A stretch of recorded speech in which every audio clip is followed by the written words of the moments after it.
today's video, I am trying a new painting technique called paint pouring. I first bought a wooden letter from Michael's for this project.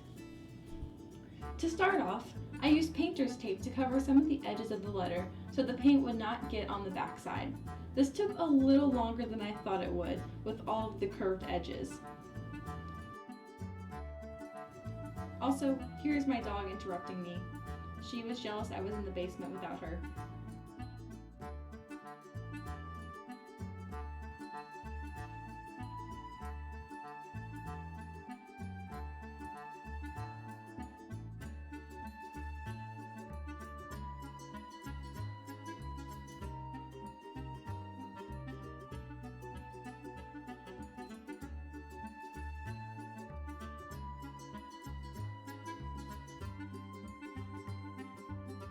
You need the letter raised so you can let all of the paint fall below.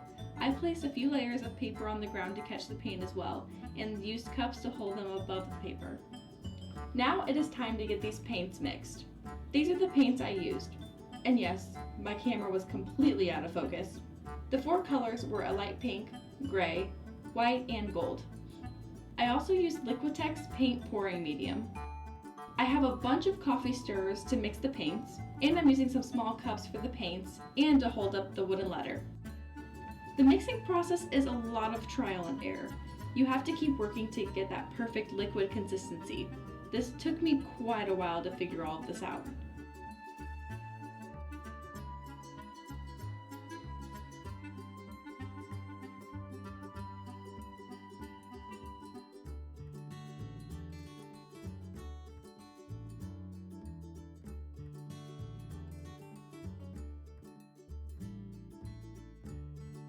One trick is to use just a little bit of water to help get that consistency.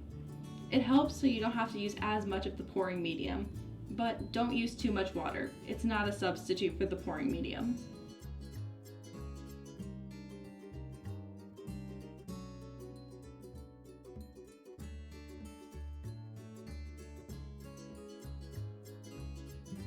I used mostly gray, pink, and white for this project. I wanted the gold to be a small accent color, so I didn't use as much paint here. You want to let the paint sit for a few minutes before you pour them onto the letter. This helps to get rid of some of the air bubbles and to let the paint settle together. Now it's time to mix the paints together. Pour the colors in an alternating pattern.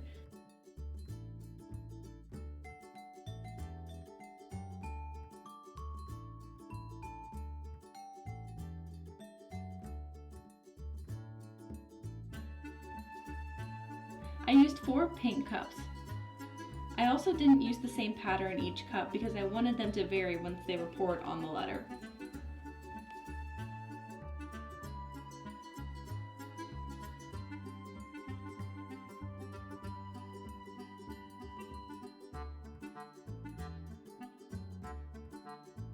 I'm not going to lie, this part was terrifying.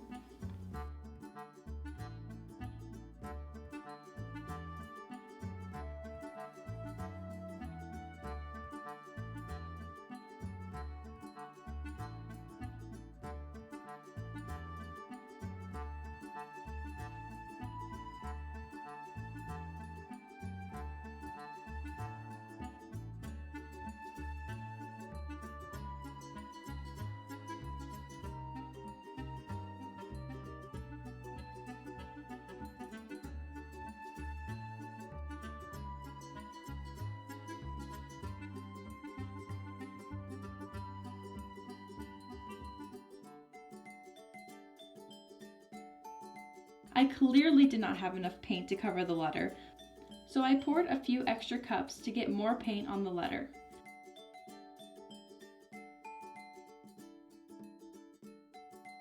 Then I continued turning it around to get that desired look.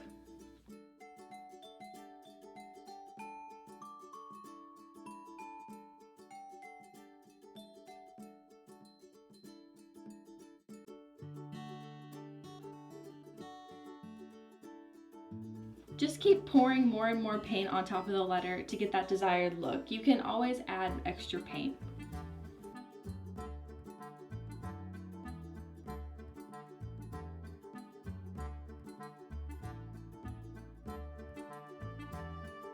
Make sure all of the edges have paint on them too.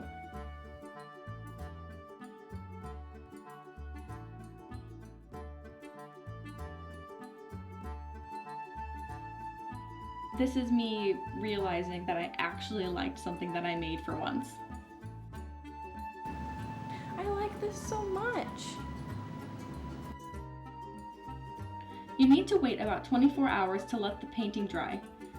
Here it's the next day and I'm removing the tape.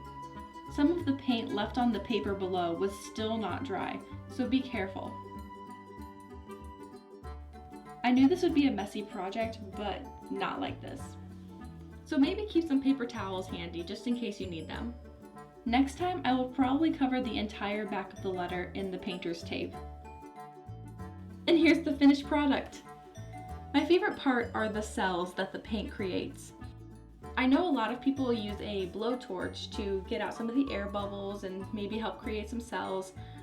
I clearly don't have those kinds of tools, but I absolutely love how this turned out and I can't wait to try it again. Thank you so much for watching, and I'll see you next time.